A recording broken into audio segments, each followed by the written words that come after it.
Let's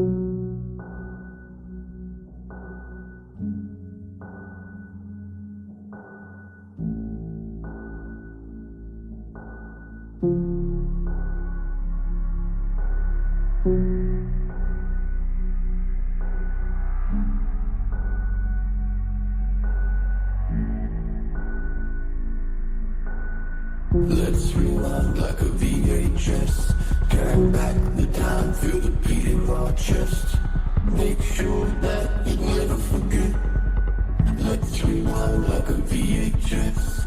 VHS, VHS. Let's rewind like a VHS. VHS, VHS. Let's rewind like a VHS. Let's concede that we wanna believe that the past was only a dream, just a place that we never could leave. Follow us on the way to retrieve. VHS, VHS. Let's rewind like a VHS. VHS, VHS. Let's rewind like a VHS.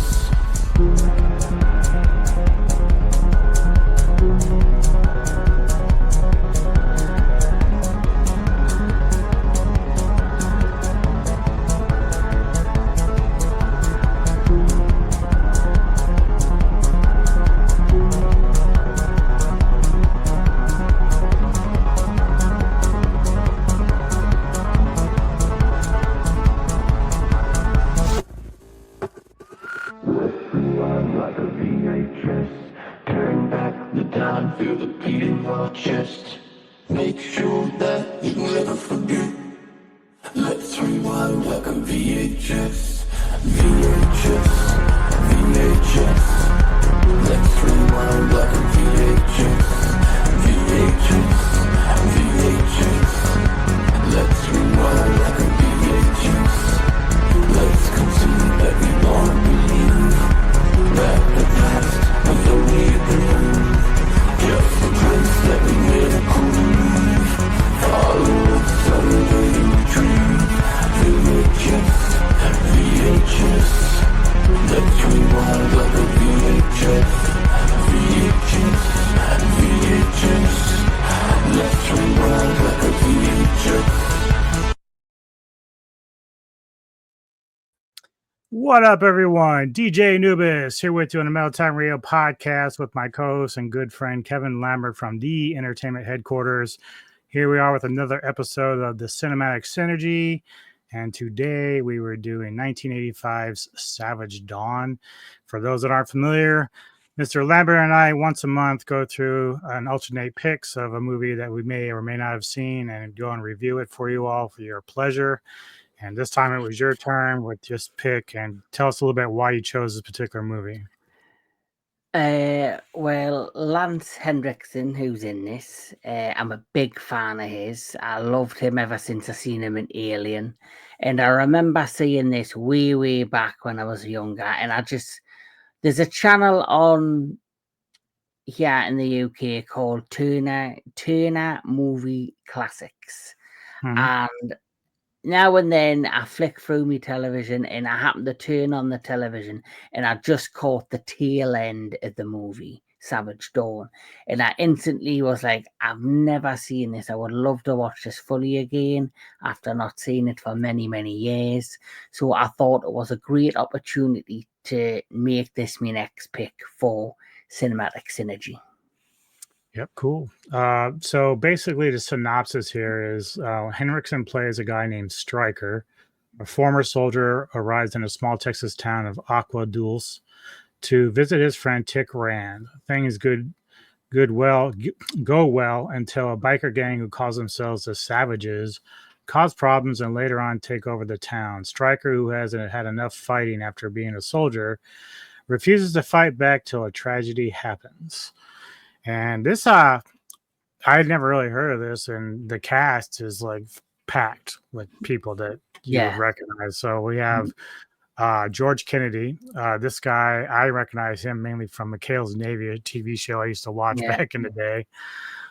Then we have the awesome Karen Black, who is no stranger to horror, Yeah. especially the trilogy of terror anthology.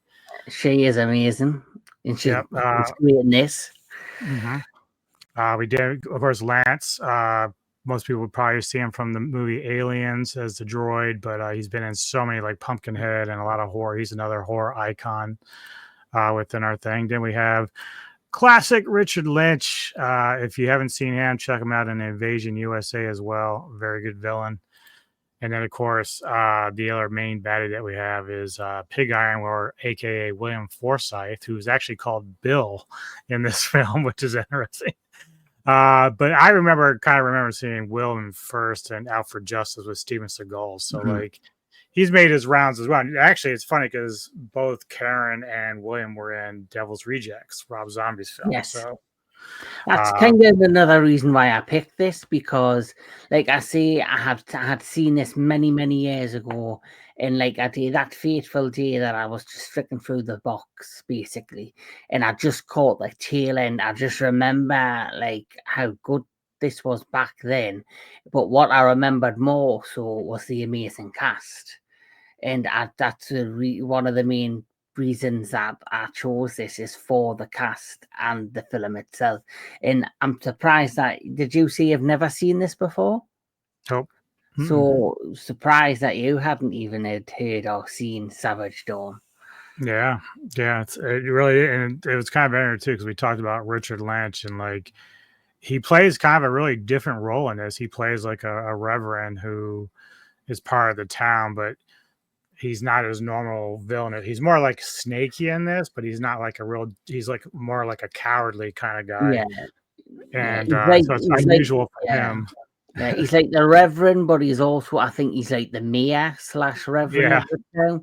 So like, and he basically abuses his power of the church on women. He's just kind of this sleazy, stereotypical scumbag, but he's very cowardly with it, and he's very sneaky and snarky with it. Yep.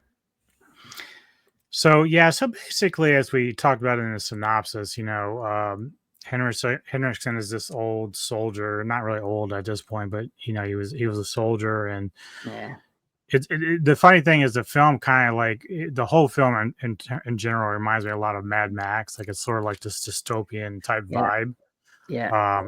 Even the feeling with the biker gang is kind of doing that whole like thing from Mad Max, and but it starts out, Henriksen is going to get gas with his motorbike, and we have like a handful of the savages that are harassing the gas station and owner and his daughter, and then we get to see our first kind of like scuffle with Stryker and these thugs. And I like that each one of the main thugs have their own identity, so you can kind of tell them apart, which is kind of nice. Yeah, you've got Pig Iron, who is William Forsythe. Then you have John Libston Ward, who plays Spider. This is a great scene when they first meet in the bar. I love how the sheriff of the town likes to go on these. Yeah, he's like the brawler champion of the town, but yet he's the sheriff. Yeah. He's actually pretty tough. Like, he can really kick some ass. And as you said before, Karen is like excellent in this film as far as like a villainess. She's very good at that. Like I loved her I love her in this, but like you said, the terror movies. But I really loved her in House of a Thousand Corpses. Yeah, I thought she played Mother Firefly, yeah. and unfortunately, she did pass when the sequel had been greenlighted, and I do believe that she would have returned to play Mother Firefly. And I think they got Leslie here, who was in Police Academy. Leslie, who plays Nielsen. Not Nielsen, because Leslie Nielsen's from Rocky. Leslie, that actress was the one who replaced her, who I don't think captured the same energy. Yeah, it That was kind of weird cannonball. because, and I know we're kind of going off a little bit, but you Mhm. know, Three from Hell could have been so much better, but it was missing Karen and missing Sid Haig, Mhm. so that's really kind of a problematic thing with that. Mhm. But Karen's been in the horror genre forever, like you know, but Mhm. obviously everyone remembers that episode of Trilogy of Terror with the little voodoo Mhm. doll, and Yes. still talk about it. I think I posted that little picture of the figurine. I'm like, dude, that's lifelike. I would never buy that. It would Yes. actually probably come to life. Oh, you mean the life-size doll? Yeah. Yeah, it's like this. I'm like, I'm not buying that. Thing's gonna come to life and really do some damage. Yeah. But as you can see by the footage you show in the trailer, it's quite an action-packed movie from the 1980s. Like you say, there's Mad Max vibes in this. I love the colorations. It's like has the stereotypical 80s type colors in the cinematography. Yeah. Like it reminds me, it has vibes of the Warriors. I don't know why in this, like the colors and the shades of light. Just all around, just a fun film for me.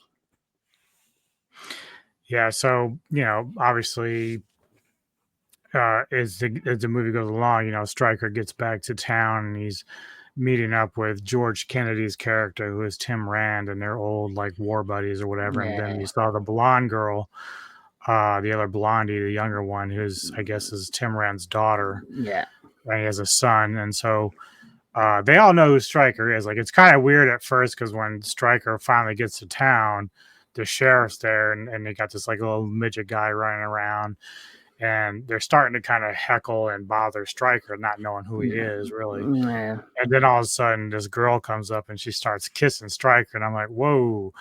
And apparently, he's like, yeah, last time I saw you were like a big. It's like, oh, she recognized you enough to go and start making out with you. I'm like, Jesus Christ. That's the thing about this film. Everyone seems to be very sex mad in this. They're like, they're all uber horny in this. There's lots of scenes where people are just about raped in this due to the savage bike gang. And, you've got that biker chick who's basically flirting with the Reverend, trying to, usurp Oh, him. yeah, And, I think she has sex with him or something. And then you have the well, that's how two. that's how he gets caught out. And then, Yeah. Karen Black, she decides, she's in the bar. I guess she's like the lead waitress in the bar. And then when obviously the character of the lead villain comes in this, she just immediately says, right, take me with you. I want to be with you, which happens quite fast. But I found it very strange because, like you said, the character George Kennedy's Tim Rand, I think he used to be in the army with him. Used to be in the Yeah. army with Stryker. And I don't know if he might have been like his captain or his sergeant. I think he was quite high up. And so basically he's in a wheelchair and he's now become a bit of an inventor, and he invents items and things of that nature. And I guess he's bought and operates the local mine, which is basically now shut down for gold. Like I think that's basically the vibe you get from this straight away with Stryker coming to this dead ass town in the middle of Pines, California, is that it used to be a very prosperous town because of the gold mining. And then basically what's happening, because there's no longer any gold left in the mine, the town's basically going bust. It's basically being left to ruins. And so the locals, and like it's full of this, very funny characters, very, outlandish characters, dark characters. And then you have like you say, you don't see every day a sheriff who's that uphold the law, as well as he's involved in bar fights, and he's bare knuckle boxing. Yeah, And it's all kind of the like rest I don't know if it's like a weekly event or whatever, but you know, he's like your reigning champion. So then they have like people come from out of town to fight to see if they can dethrone him, and they, you know, it's like betting, and it's like the Kumite, only not quite as great as the Kumite, but it's like yeah, it's like he's like the bare knuckle boxer / sheriff, where he upholds the law, but he also isn't afraid to cross the line and break the law for his own terms. yeah, And then obviously he's in cahoots with the mayor, aka the Reverend, who is also doing his own thing. On one side, he's like this peaceful reverend, but once he sees a beautiful girl, he uses that power. Praise the Lord. He says something to the girl in the church, something like, "Would you like to come into the Lord's light?" And then he's putting his pants down, ready to give the girl a good time. And she's like, "Yeah, I'll come into the Lord's light." It's just weird. Praise Jesus. Yes, which adds to like the craziness of this whole crazy film. There's a shot of the gang there a little bit. I forget who his right hand man is, like the guy that's the last one to die in the film. Yeah. I forget what his name Which was. surprised me, to be honest. The fact that they give so much screen. He was the first one that basically it starts and ends with the same three individuals. We had Striker going to the petrol station. You had Spider is one of them. I know he's the one with the hat on and the glasses, who's like the mouthpiece. Yeah. So you've got Spider, and then you've got, I think, the other one outside of Spider. I'm not sure. I know Savage Zero is the guy from V, if you remember V. I remember the show, but it's been a long time though. Well, Mickey Jones plays Savage Zero. He's the one who's in the jail cell, who fights the sheriff. Oh yeah. He fights the sheriff. He gets his ass kicked. He ends up in jail, and they break him out with the tank. I know exactly what you're talking about. I've seen him in something else. I was trying to look up his IMDb because I was like, I thought I saw him in some sort of action movie, but. Yeah, that's Mickey Jones who plays his name Savage Zero.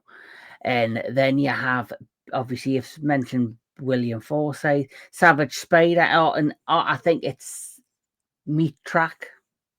Yeah. Savage Meat Track. So Meat Track and Spider are the first two individuals that Striker meets when they're harassing the person at the petrol station, and at the end it's the same three individuals. It's like it comes full circle moment by the film's end. Yep.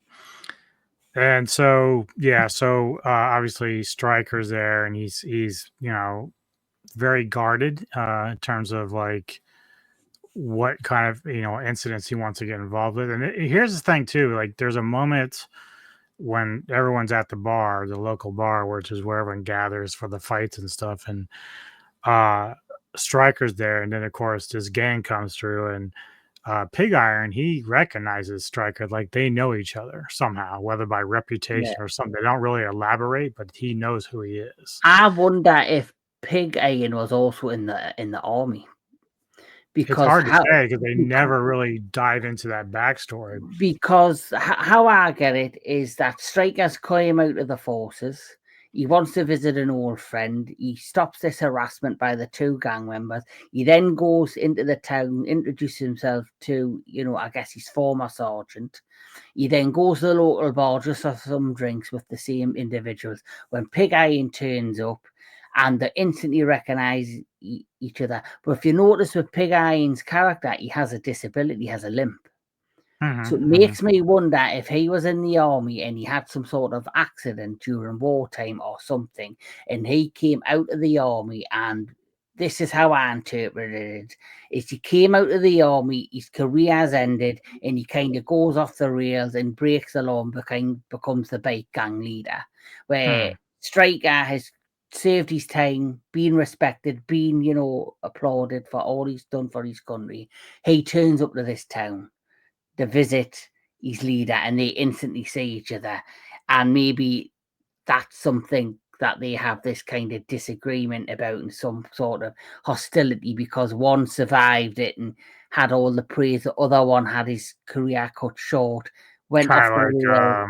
Universal Soldier at the beginning with Van Damme and Lundgren. Yeah, that's kind of something I was manifesting in my head when I was trying to figure out. It's possible. I mean, but there's still like that sort of respect thing, because when some of the other members try to mess with Stryker in the bar, Pig Iron's like, yeah, don't mess with him. You don't want none of that. He's like, you don't want that smoke, because he knows that this guy can handle himself, Stryker. So it's like, there is that sense, even though they don't like each other, he knows what Stryker can do. And so that's kind of like how he just looks at it.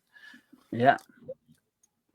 But anyway, there's some fighting that goes on in the pit, and there's a point where someone cheats, and since they were able to get the sheriff knocked out, of course that backfires. This is when everything starting to stray in terms of uh, people flexing, and of course the mayor's getting in there, and he's like, "Yeah, you guys gotta leave, man. You guys, you can't be cheating and doing this." And of course, the guy's like, "That's all right. We'll be back.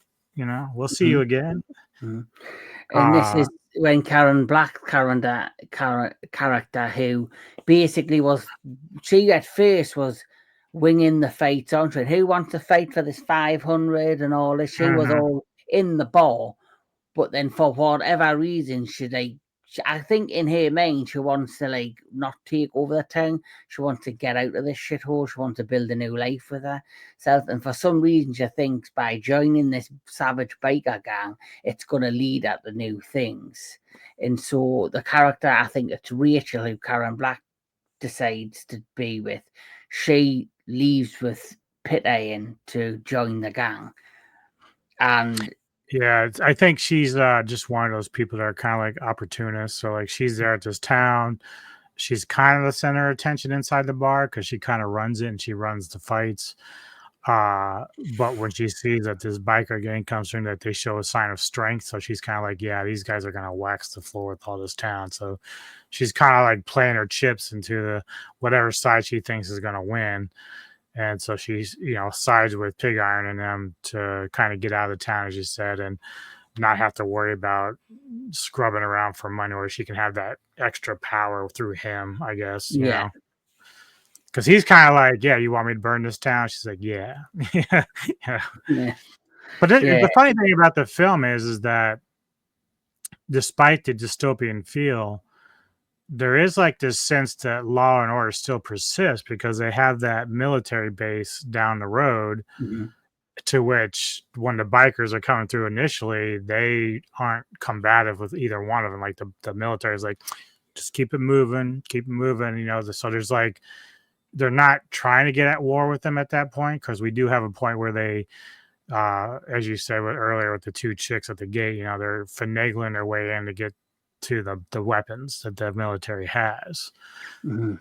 But at first, it's kind of like they don't fuck with the military because they'll get Yeah, their ass kicked. that's why I also think with Striker's background in Pit Iron, that's what made me think, did he have something to do with the army? The fact that he's obsessed in like you see, he had that kind of vibe with Striker, and then all of a sudden the character Rachel says, I know how I can take over this town. And, the two chicks go to the military base and they basically steal a tank. They go back to the town to basically turn the town into basically take over and hold the town hostage. And obviously, at the same time that happened, the sheriff did beat the shit out of Savage Zero, who's now in prison. And the first time you see the tank is where Pit Iron turns up to the deputy station, the police station, and he's talking crap to them. And the next thing you know, this tank comes round the corner, and it basically takes out the wall, and Savage Zero is then free. Who is like, I guess he's like his right hand man. I know that you said I think Spider is the voice. He's like the voice of the gang. Let And me see, because all right, so is Virgil the one with the hat, or is that somebody else? no, that's Oh no, Spider. that's the midget. That's the midget guy. Yeah. Virgil's Um, the midget. He's like the so sheriff's right hand man. yeah, you have Meat Rack, and then you have Spider and Joy Boy, and then Honcho. I think he's the guy that kind of dresses up in girls' uniforms or whatever. Yeah. And then of course Savage Zero, and then So it's Savage either Zero was the one that fought the sheriff, who was played by Mickey yes, Jones. yep, So yep. the only other thing I remember him from is V, where he was a part of the Resistance. Yeah, I can't remember like oh wow. He was That's with kind of Michael. cool. He was like Michael Ironside's right hand man in V.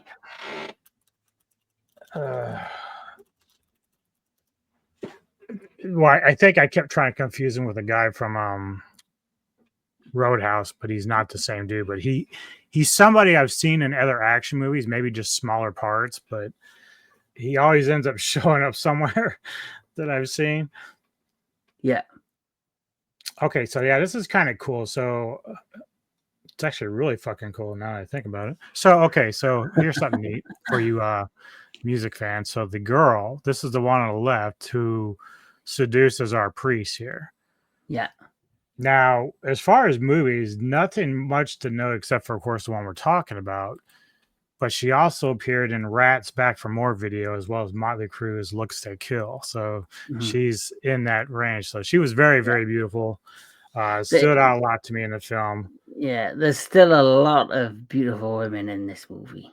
Yeah, you had if you put the main girl, Claudia Udi, who played Katie. Yeah, she's a good-looking girl, very, very attractive. You've got somebody called Elizabeth Kate Tan who played Betty Sue. Yeah. You had Sam Kinison who played the barber. Yeah. So I mean, it has like a pretty nice roster of actors. I mean, it does a pretty good job. It is kind of funny though, because apparently an interview with Joe Bob Briggs in the 90s, Lance was talking with Joe and said that Savage Dawn was his most embarrassing movie.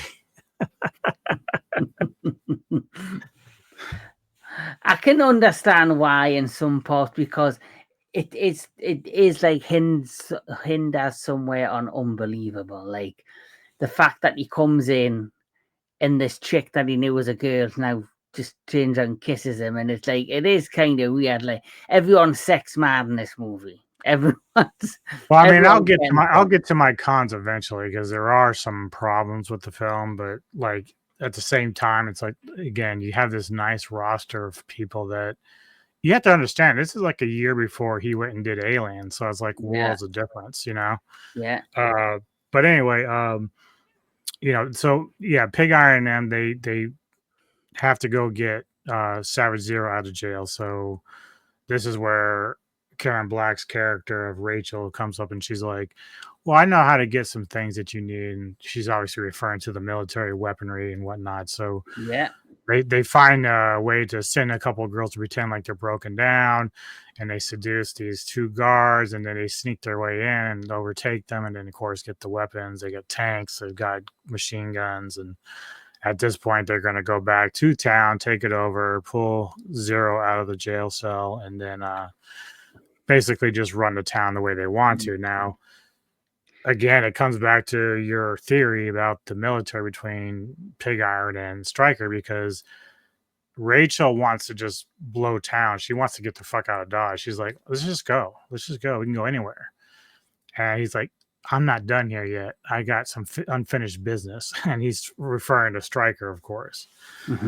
So definitely there's something there, like whether your theory is correct or not. Either way, they've got history. I just wish they would have kind of explained it more. Yeah. But so then we get a lot of you know, just them partying and goofing off, and of course we have the scene where the Reverend gets seduced by the rat and roll girl. that bit was hilarious. You know what my other favorite bit in this film is, and I just pissed myself laughing. It's the bit where Savage Zero wants a haircut. He goes, I just want you to trim your beard. And he's just sitting there and he's being nice and quiet. He's relaxing. But as he's relaxing, the barber who's cutting his hair, who's played by a singer, by the way, not an actor. I don't know which band he's out of, but I don't know if he's friends with the director. Sam Kinison. Oh, Sam Kinison. Yeah, Sam Kinison is the one who plays the barber. Is that the comedian? Yes, he's a comedian. I didn't really recognize him. Yeah, Sam Kinison was a popular stand-up comedian from Yankee, Washington. Oh, yeah, I know him very well. So he actually plays the barber. And obviously the barber is super religious, and he's trying to, you know, because of all what the savages have done in town, by wrecking the town, taking over the town using tanks, machine guns. He's now like, if you if you like repent your sins and all. It was him. Yeah. Yeah, it was him. It's That's amazing. fucking hilarious. And what makes it even more funny is that he's playing this priest, this really religious hairdresser, barber, and he's talking to him saying, please repent your sins, and all. And Yeah, I think Zero's just like, dude, just shut up and cut my hair or something. And he's like, he keeps like, talking. and he keeps talking about God and repent your sins and all. And next thing he goes, fuck this. And he kills him. And I find that scene hilarious. I don't know why, but it's the fact that you've got Zero's face and he's being super serious. He's like, just cut my hair. I just want you to trim my beard. And he's like, have you thought about repenting your sins for your actions here? Because God will really have you back in. He's like trying to cut his beard. I just found that scene hilarious. Yeah, it's good because again, he's just trying to tell the barber just to shut up and cut his beard, and it's like the barber likes to talk because that's what barbers do. It's kind of like bartenders. So the more he talks, the more irritated Zero gets, and of course he fucking kills him, like you said, and then that's it. But didn't one of the guys that was hanging with him say something like, "Why'd you do that? Because now we can't get haircuts," or some shit like that. He goes something like, he goes, God damn it, I wanted my haircut. Yeah. So all this chaos is kind of going on, and Stryker, they at first Stryker kind of like just wants to leave and not get engaged with this stuff, or even if he was going to, he doesn't want Tim and Katie and to be a part of it because again we have this idea that's being planted in our heads that something tragic happened in their past with the military, and whether it's fellow soldiers or whatever, but he's like, I'm not going to involve people I care about into this and get them killed. Like he's referencing this a few times. And so there's like that tense moment with Tim and them who's sitting there and because they want to help get these people out of the town. They're good Samaritans. Yeah, and don't forget Tim's an inventor as well. Yeah. So... But Stryker's kind of against it, and then all of a sudden we do have the moment where I at first I thought when Stryker was leaving he was gonna go and just start fighting the savages, but he must have just took off to think or blow some steam off or something. But that left the door open for Tim and his daughter and son to go and start making a plan to cripple the guys, the bikers and stuff with their weaponry. Yeah. So as you said, Tim's an inventor, so he had this like makeshift rocket launcher that he had going on there. And the idea was to get Katie to kind of distract him, which she did. Like it was kind of funny.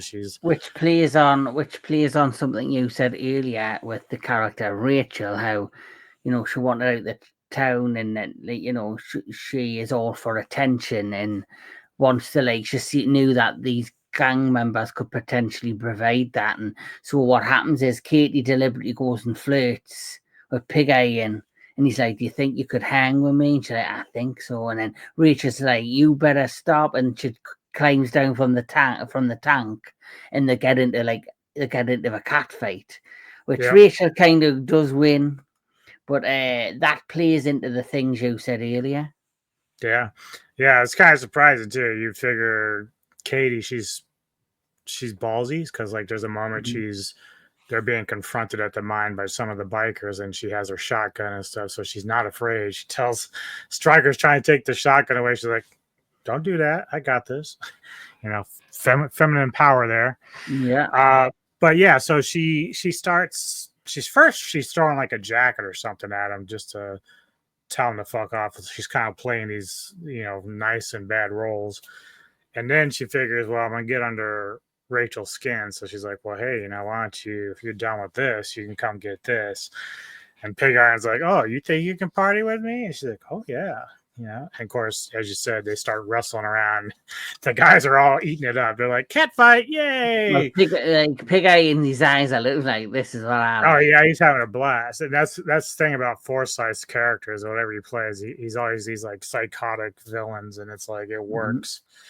So yeah, while this is going on, it's a big distraction so that so Tim's son can. Also, they're hiding out in the Chinatown part of the town. So the Chinatown people are kind of used as a distraction as well. They're like shielding them behind them. And so Tim's son goes to the gas station, takes out one of the savages, and then he gets the gasoline and fills a bag up and starts swinging it and sets fire to make an explosion. And also, I guess, the handicapped young man who has a doll, who in the beginning he has got like a Cabbage Patch doll which has had long blonde hair at the beginning of the movie. The next time you see the Cabbage Patch doll, the savages have cut the hair off the doll and they've hurt his friend. So Andy is the name of the doll. So Tim goes, I want you to take Andy, pull the cord and count to 10, then count to 20 and walk away. And so this handicapped individual takes the doll over to where the tank is, or where one of the trucks is, the jeeps, and pulls the cord, counts to 10, and there's another explosion, which I think at that time, the explosion kills Savage Zero. I think. Yeah, because I think he's on top of it. He's on top and it explodes. Yeah. Yeah, and that's kind of funny because you would like the way, because like you said, this is a mentally challenged guy who Tim is like saying, look, we're going to get revenge. You're going to get revenge for Andy. So what you're going to do is you're going to go pull this pin, count to 20, and then leave. Get the hell out of there. And obviously, when you got someone who's mentally challenged, they don't quite comprehend everything. So at first, he's tossing it to Zero, who tosses it to the other guy. And then they toss it back to Tim. Tim's like, oh, shit, what do I do? And so he throws it inside the truck. Right. He jumps up and he just tosses it in, which is smart. And he gets away. But it's funny. He's counting the whole time. And you would think these guys are like kind of like, okay, something's not right here. What is he counting for? You know? But yeah, he ends up taking out that tank with those two guys on it. And so that catches Pig Iron's attention. And so everyone's rushing to go find out what's going on there. And of course, this is where we have Tim with his rocket launcher, and it's not quite accurate as he would like, you know, so it's like it doesn't shoot all the time either. So he's like, Spider sees him and misses Spider the first time, hits like a car in the background. This makes me laugh as well when Spider goes, you just hold on there. I'll be right back. And he gets in the car because he's in a wheelchair, and I guess in his mind, I'm just going to run him over in the car. Yeah, that's what I thought too, because like he's getting in the car, and then like Tim kind of puts his wheelchair out there, and I thought, what's he do? Just gonna lure him like a you know, the bull guys, you know, and let him like pass by him. But no, he ends up loading up his rocket launcher again and hitting the car. And I thought Spider was done for. I didn't think he even survived that, but he did. But yeah, so it blows up the car and it crashes into a wall somewhere. And then of course, there's this really crazy scene. One of my problems with this film is that, you know, you went to the great lengths to try to give this Mad Max feel about it, but there was no gore. Like there's a moment where Rachel is on the tank and so it hits with a rocket launcher or something, and it's on fire. So the guy inside is like burning and still rolling. And so she's on the front where the tube is, and she falls. Now you can lay down underneath the tank and it will roll right past you, like as long as you're not under the tracks. Now the implication is she falls underneath it and she gets ran over, which she doesn't, but normally you would see what the kind of damage that would do, but it never shows any gore of anything. Like you see a little bit of blood on his hand for Stryker and stuff like that, but nothing extravagant. And it makes me wonder, because I watched that scene and you see Karen holding onto the tank, and then she fall. Makes me wonder, was that her that fell, or was it a stunt worker? Because it was very convincing, I will say that. Yeah, I was gonna say I want to say it was probably her because she seems like the type of person who would do a stunt like that, you know, because like I said, it is kind of safe as long as you practice it and have direction. So like all you gotta do is just lay down straight once it goes over you. Now you still have to be careful, obviously, but what you said, I thought it was her. I didn't see like anything that looked like a fake wig or anything going on there. Yeah. Another thing we've missed is before that happens, after the Reverend is basically tricked and he's caught with his pants down, literally. He then tries to escape the town knowing that the savages have won and they've took over. And there's that scene where he gets in his car to try and get away, but then it makes me think, did he do something to Rachel? Because he drives out in his car like that. He pulls out like that. So the car's there and the tank's behind the car, coming towards. But then one of the Jeeps is in front of the car. So they basically trapped the car in between the two. And I don't think Pit Island was going to do what he was going to do. But then she insisted. And it was just the sheer rage in her face and her eyes. She's like, do it, do it, do it. And then they run over the car with the Reverend in, the sleazy Reverend. Yeah, he's trying to get out to the He's windshield. trying to smash the glass open and climb out the windshield out the front of the car. And you do see it goes over the top of the car, which was one of the best scenes for me in the movie. And you do have that one gory scene where you kind of see the hand hanging out of the end, the bloody hand hanging out of the end of the car, basically to indicate he's been totally flattened. Because there's another scene later on in the film where you do see Stryker go past it and park his car near the crushed car, and you can kind of see the Reverend's body lying on the top with the hand and like the back of his head. So I thought that was a great scene, but which we missed out that happened prior. And now Karen is hanging onto this truck, onto the tank, which is kind of the man's on fire and basically it's indicated that just crushed underneath the power of the tank. Yeah. But you don't really see it the way you see the Reverend. For me, that was more effective. What happened? The car's just completely flattened. Yeah. And you do see like a bloody hand and like the top of his head, but the rest of him looks completely flattened. Where with Karen, it's like she's just went underneath it and then she was kind of like laying on her side, but you would think that she would be squashed in some sort of way. Yeah, she's literally like, but maybe like you see the film and that thing might have been budget as well. Budget's clearly a factor here. I mean, I couldn't even find any more information on it. Like, I don't think Wiki even has anything on it, but like, nope. It's hated by Wiki. Such an early role, but it's so weird because they got so many big names in it, and of course, a lot of them are young names. I mean, I would say going in, you had Kennedy and Lynch, and maybe Karen is like the big names. Like Henriksen and Forsythe really weren't like that force until later. Yeah. So a budget was definitely a part of that. But yeah, so now all of a sudden I didn't mention that.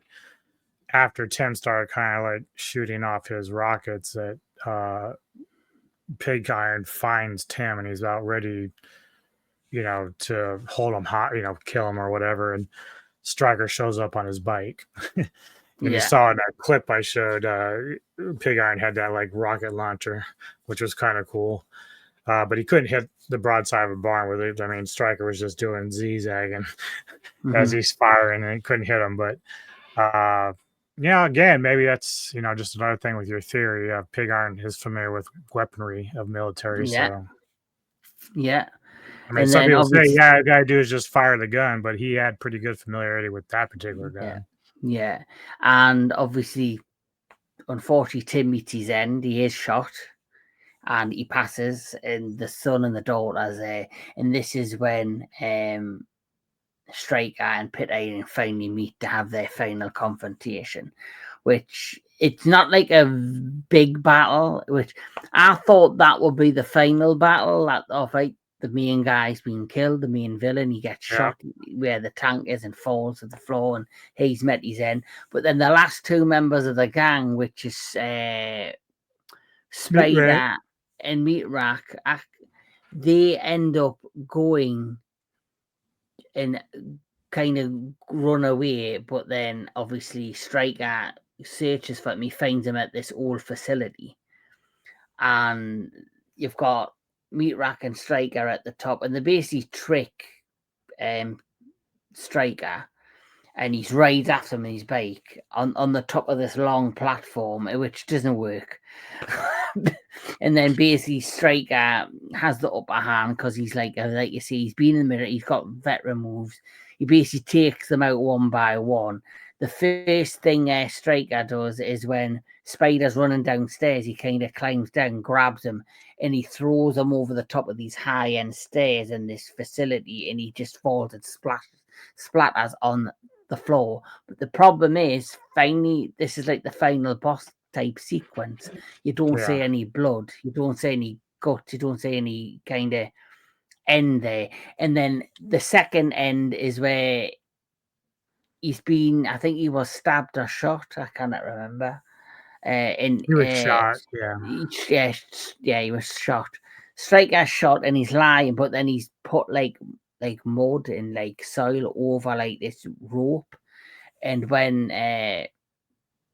Meat Rack comes to get him, he puts his foot inside where this hidden rope is, and next thing you know, he's sent flying up, and you just think that's it, he's there, he's going to be hanging there, he's going to just leave him for dead. But then he kind of goes even higher up, and he goes through like this grill, like flooring, and he basically must like slash him up and slash his throat, but you don't actually see it, and you don't actually know that's the end. And then the film ends in such a weird way that you've just killed the last bad guy and you just walked across some rail tracks towards the sunset, and that ends there, and then end film, which was a strange ending to this movie. It just seemed to happen so fast with no kind of, you didn't really feel any justice or any sort of way about it. Yeah, so my problems with this film, now, I take budget in consideration, but the thing is this. When I look at Lance as an actor and the roles that he's done over the years, he's not your action type of guy. Nah. Nothing that I saw here with the choreography or anything led me to believe that he was like this hard, badass soldier. Like nothing resonated with that. Now I don't know if that's what they were trying to do with like, if they were trying to make it like a believability thing with like just regular fighting.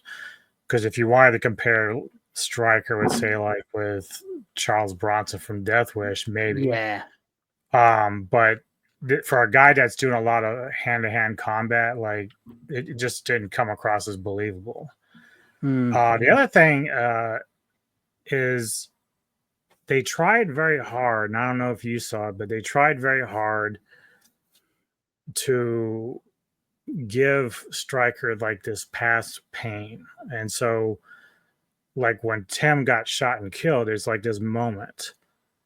And obviously the kids are sad and upset, but Stryker, he's not happy about it, but he's like, it's just, again, it's almost like both him and Pig Iron are dealing with some sort of PTSD, but they don't want to go into that.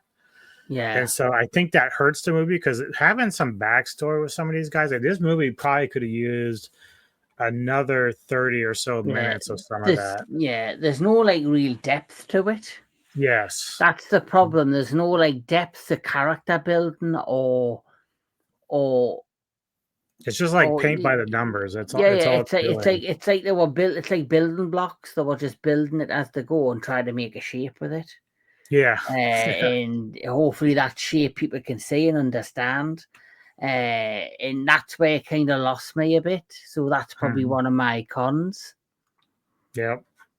Yeah, I think if you were to, let's say, go back in time and, approach this film again, like 5 or 6 years later with a better director, I think you could still get the same actors, and you probably get a whole different vibe and a whole different reveal of how they would act out that movie. Like, because the premise is there, it's fine. I didn't have a problem with the premise, but just the way that things were shot, and then like it was just kind of like the guy said, all right, we're just going to put you here, here, and here, and then we're just going to fill in some stuff, but we're not going to give you any kind of real depth. Like, it's like, I don't understand like why you bothered with all this like tension and pain of what Stryker's past was, and then not address it at all. Like, you just didn't even touch it. Yeah, I agree.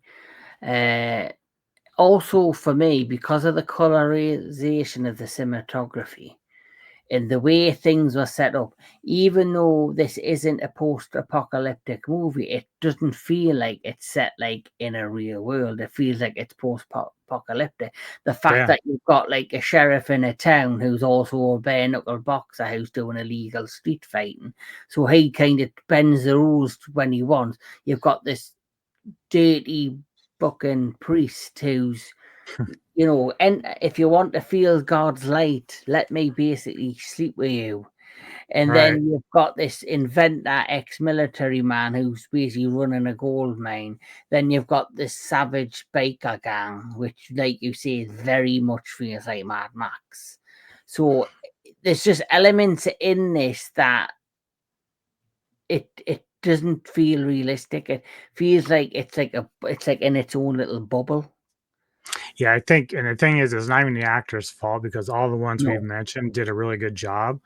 But it's just like the director hands you a shit sandwich for a script and said you need to make it work, and so they tried. But when the story and the substance isn't there, it doesn't matter how good of an actor you are, it's just not going to save it. Like, it's just not going to do it. Yeah. So, and I don't know if that's why Lance was so embarrassed by it or what. I've never seen like an in-depth interview about why he felt that way about it, but I would assume that might be part of it.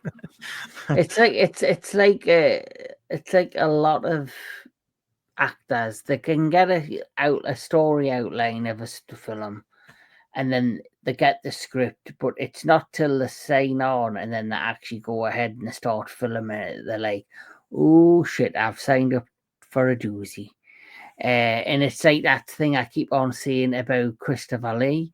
Christopher Lee says every actor has to make a bad movie. The thing to do, though, is to not be bad in them. And despite the script being bad, despite the story having like plot holes or no depth, the acting performances are still very enjoyable. Like, I did enjoy Karen Black in this. Lance Henriksen, I like them all. They all did what was written on the tin or what was the assignment, basically. Yeah, I mean, again, just they all came to work and they did their job, but it's not their fault that the movie didn't have everything else that they needed to fulfill it, you know. Anyway, it reminds me of Hellboy 2019, how David Harbour, he signed up for that because he loved the Hellboy character. He had seen the previous film, so he read the story, read the script, loved it, but then it went through production hell. But the majority of that was through the studio, and he just could not wait to get the hell off there. Where as his look as Hellboy, he looked great as Hellboy. Yeah, but in the end of the day, it wasn't down to him that the film was a disaster. It was down to other factors around him. And it makes me feel like, is that what hit Savage Dawn as well? Yeah, you know, I've never acted in my life, but I have to think that these days, you know, and it's probably why sometimes actors will stay with certain directors. Like, you know, Johnny Depp will always work with Tim Burton and stuff like that because they're familiar with what they do. But it's a risk when you're, and of course, this is early for a lot of these guys, you know, in their career. So they were probably like, yeah, I'll just take whatever works out there, you know. But yeah, you know, as time goes on, they can be a little more picky and choosy. But yeah, you do take a risk if you don't. Like, some people will say, you know, like, let's talk about Lance. So he does this, and then all of a sudden he's getting offered a role for Aliens, and that's Ridley Scott, and he's like, "Oh fuck yeah, I'm gonna go do this." I know this director's good, so I'm gonna go do this. And so, and his talent shows. You can see it in that movie that how his talent. It's You like, can see he his still passion is in it. good in Savage Dawn, but Aliens is perfect role for him. Well, you see that a lot with actors, where an actor will have made a load of low budget movies, but then there might be one low budget movie where he's put in kind of a reasonably great performance, and one of these big directors has said, "I actually like that actor in that. I'll give him an opportunity in my movie." And the next thing you know, he's done one movie, and two things either happen: they either continue to rise to star and they become a big Hollywood somebody, or they may get 2 or 3 other bit parts that they're remembered for, and then the career kind of, it's still there, and they're still an actor, and they're still getting roles, but they'll never get the kind of roles that they've had previously. But they'll always be remembered for that one bit part that they had in that really good movie, which, like you say, Lance Henriksen, I always remember him from Aliens, Near Dark, and of course I love him in the Millennium television series, which is a fucking brilliant series if you've not seen it. With Lynch, man, I mean, he was in a lot of early movies, and he's always playing a great villain. So it's just a weird role for him in this. Maybe he just wanted to try something different, but it was strange seeing him. Yeah, or like you say, it could have been a role and a name, a film, just to keep his name out there.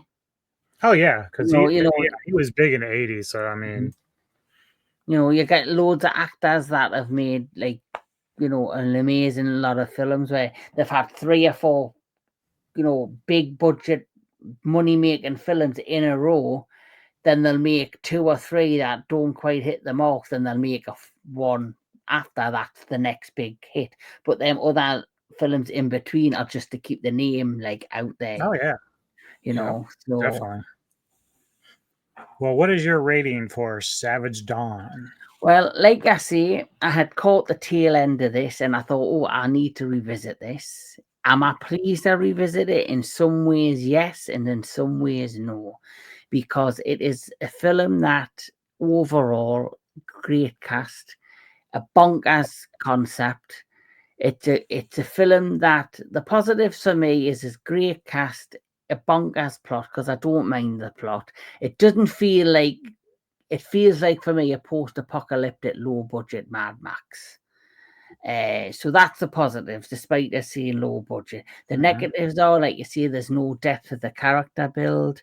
There's too many plot holes, and the way it ended for me, it just ends very lackluster. So because of that, I'm going to be kind, and I'm going to give this a 6 out of 10. Fair.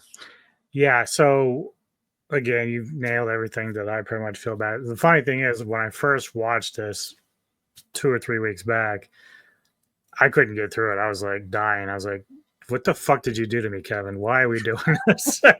and so obviously, as it got closer to doing a review, I said, I have to go back. I have to watch this and rewatch it and stay with it and see what I can do with it. Maybe it gets better. Because I think I got through at least most of the film before I was like, I got to go to something else for a while. I just couldn't do it. But I finished it. And, the good thing is when you and I are talking about it, I can at least find some things about it that I thought were good. Like we mentioned, the plot's good. Acting's really good. You have some really gifted actors in this that, they went on to do great things even before and after. But the film tried too hard to be something that it really wasn't.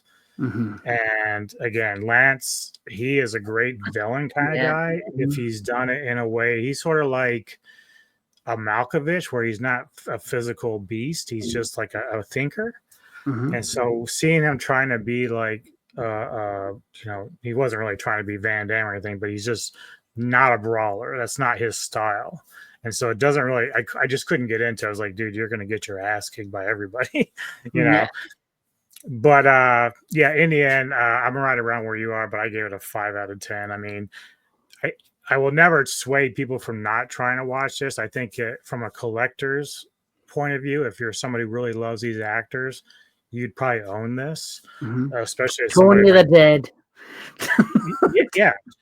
yeah, this would be something if you really just want to appreciate the actors, and even if it's a really bad movie, just have it, for nostalgia's Well, sake. you can always even find at least one positive even in a bad movie. And I've always been at the mindset like, you look at you don't want to even go near the new Crow movie, but I literally, despite the reviews, I went to see it because I believe every movie should be at least get one viewing. Yeah. One viewing, and that's it. And I remember seeing that new Crow movie. When I walked in, there was only me and one other person in there. And literally, I got to the halfway point. But unlike you, I did not have a remote control in the theatre for me to change the channel. I had to stick with it. And I did it. And I did my review on it. Now I don't have to fucking go back and do it ever again. Well, I told myself that if The Crow comes out on free streaming on anything like Tubi or something, I will watch it and I will review it. I would imagine it's gonna have to go somewhere if they want to try and recoup the money back. So well, I don't think it can. I think at this point it's like I'm surprised it's not on Tubi already. Like that's a movie that to me should already be on Tubi. Yeah. Is it New Line that released? I don't know. Because I heard New Line's really they've had a really bad year financially, and I think that flopped. I think Borderlands has flopped. That didn't do well at all. They have had lots of big budget movies on their schedule that I think's flopped. I think virtually they could be in financial trouble. There's problems. The biggest problems right now that I see, and this is just my observations, but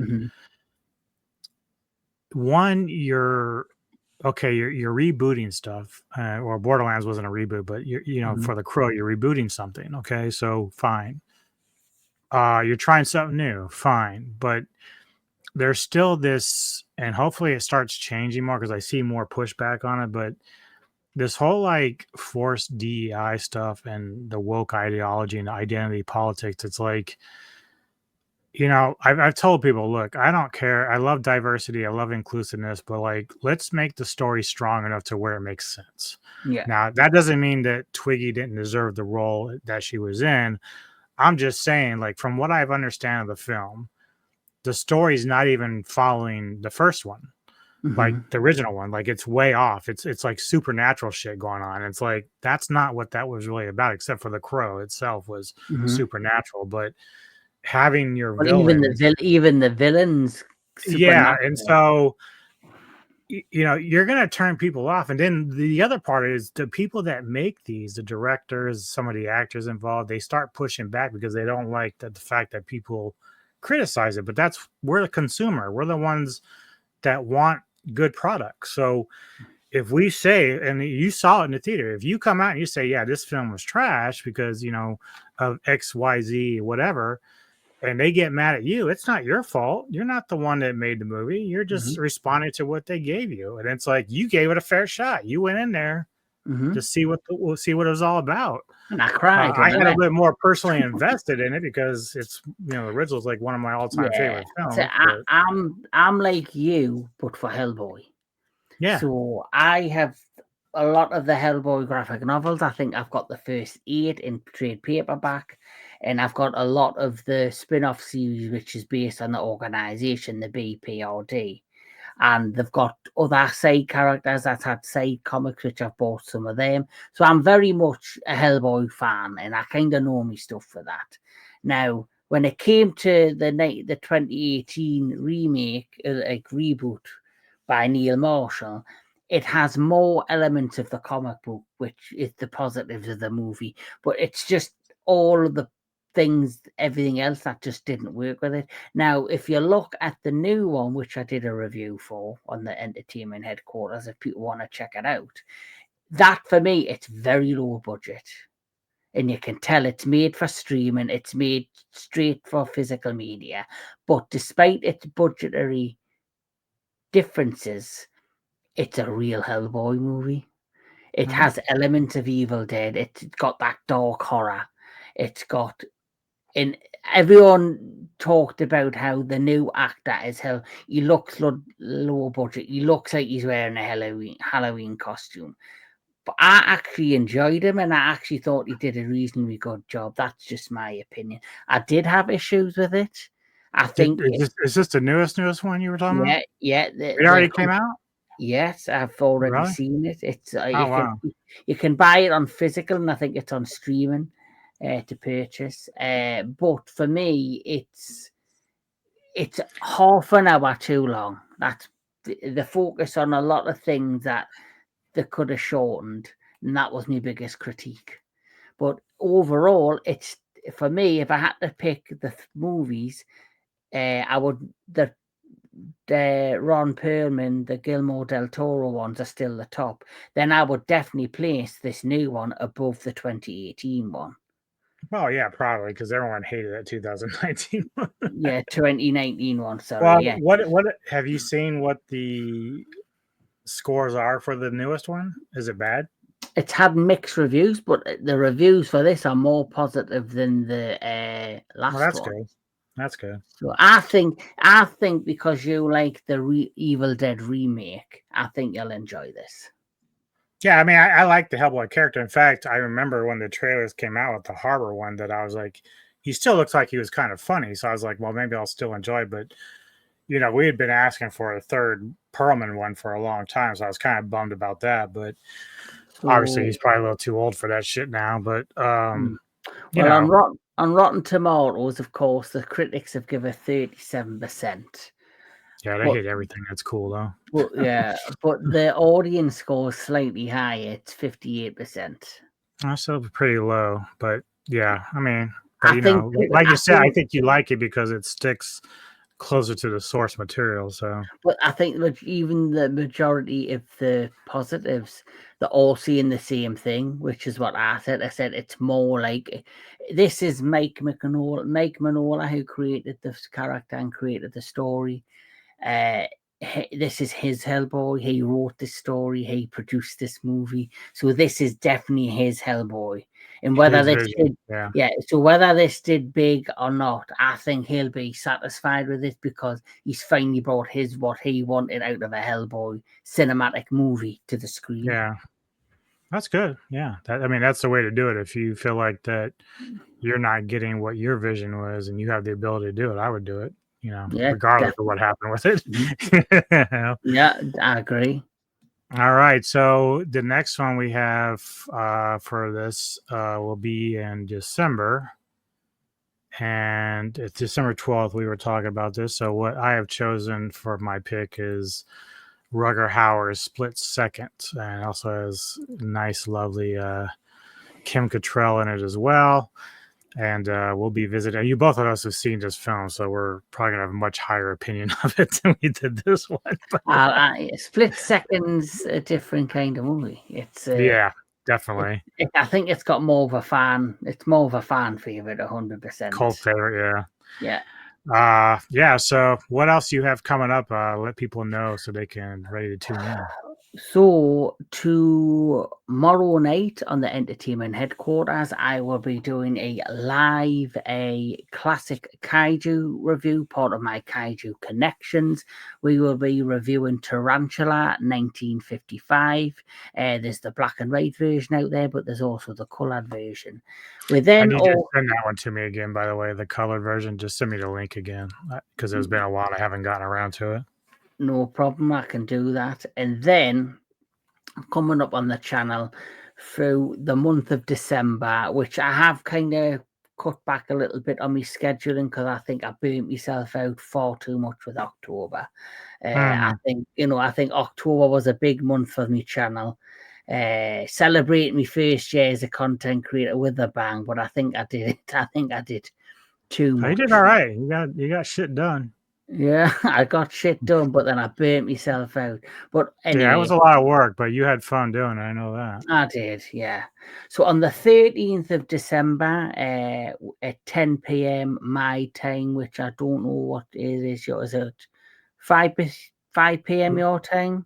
Well, I had one my time. That would have been 6 yours. Is it 10 your time? Yes. So Okay. so on the 13th of December, there'll be two events happening.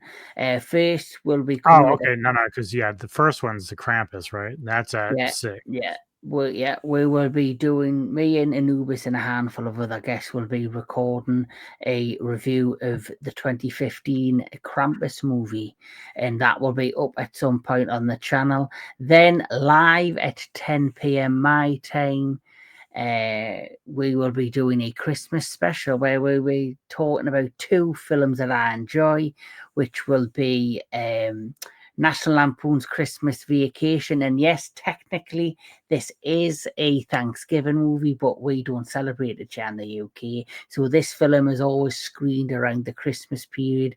We'll be reviewing Planes, Trains, and Automobiles. And then the next day, on I believe the 14th at 10 p.m., also, we will be doing Godzilla Unmade, another Kaiju Connections special, which is all about unmade, unproduced Godzilla movies that the fan base would love to see come to light. And I think on the 27th of December, after all of the Christmas celebrations are done, me and DJ Anubis will be back because he is my co-host on my channel as well. We'll be doing the Retro Classic Movie Show, and we'll be doing Come in Peace, which is Or a Dark Angel for those that know that changed the name. yeah, I saw it in theaters as I Come in Peace, though. yeah. I've only ever known it as I Come in Peace, and it technically is a Christmas movie because it is around like the December Christmas period. Yeah.